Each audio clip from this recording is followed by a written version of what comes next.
Ashley, let's shift gears a little bit. We've talked about them a bit, but let's circle back to the struggling or addicted spouse.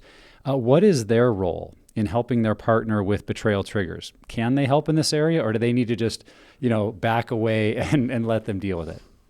No, you have a lot of opportunity to help. See, I wrote all these notes on how. Let me read it. Okay. Give me 5 minutes. No, but seriously, I think the betrayed spouse or the addict spouse, the struggler spouse has so much opportunity to help because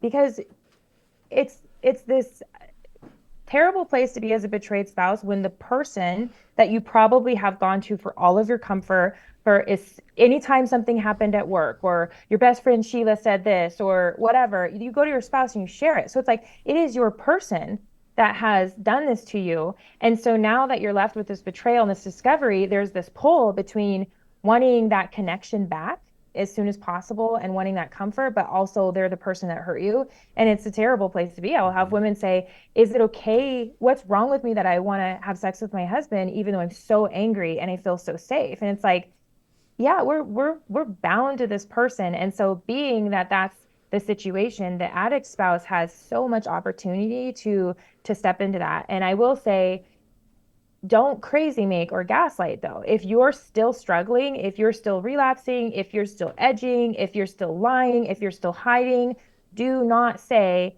everything's going to be okay. Everything's going to be fine. What can I do to earn your trust back? Don't say those things at all. Say, I'm still struggling and I recognize how terrible this is and how I've hurt you and I need my own help.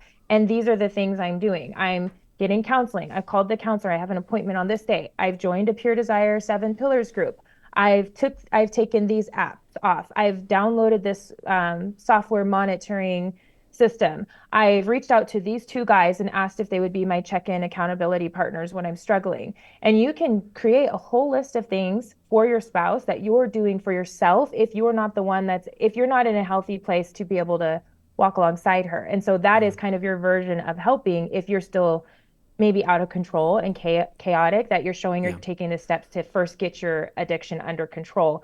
Um, and then being able to own, the pain that you've caused, like not blaming and not saying, well, you've been, traveling a lot for work, or you just had a baby, and so, we haven't been able to have sex for 2 weeks or 2 months, and that kind of blaming. I heard some of that early on in my marriage. It's like it's not that the addict John was even like meaning to blame me.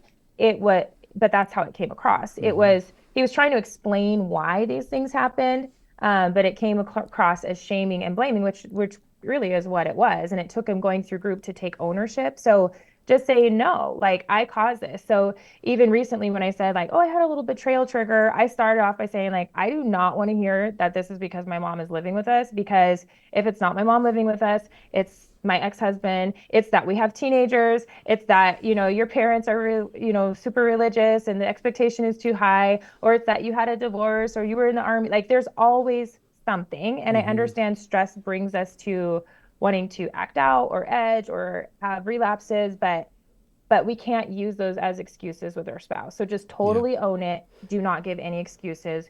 Be 100% honest. If you are still struggling, be honest about that. Yeah. If you have had a relapse, be honest. Like there is no room for gray areas in recovery.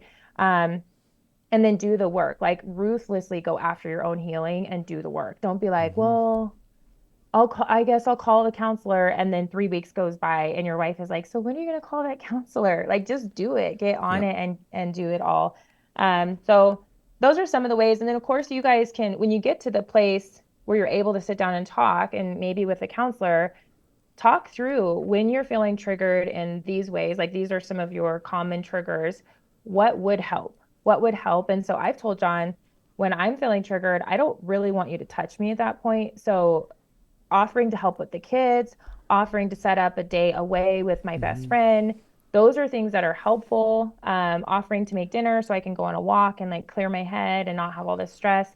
Um, but like patting my shoulder and things like that, that's just not going to work. Where some Yeah. women are like, yeah, I want to know that you're there. So just tap my shoulder. And so talk through these things ahead of time. And then when it happens, you can kind of reassess, like, was Hmm. that helpful? Did this work? Do we need to tweak anything? Like, how can I better help? And then, Yeah. like you said, Nick, you may need to recognize that you have your own triggers, shame triggers. And so you may need backup support from your guys to deal with Yep. those shame triggers. I don't think early in the recovery process, your wife is the best person to do that with, but definitely later, like John and I have had conversations about that, and it's really healthy and fruitful. But early on, it'd be really hard.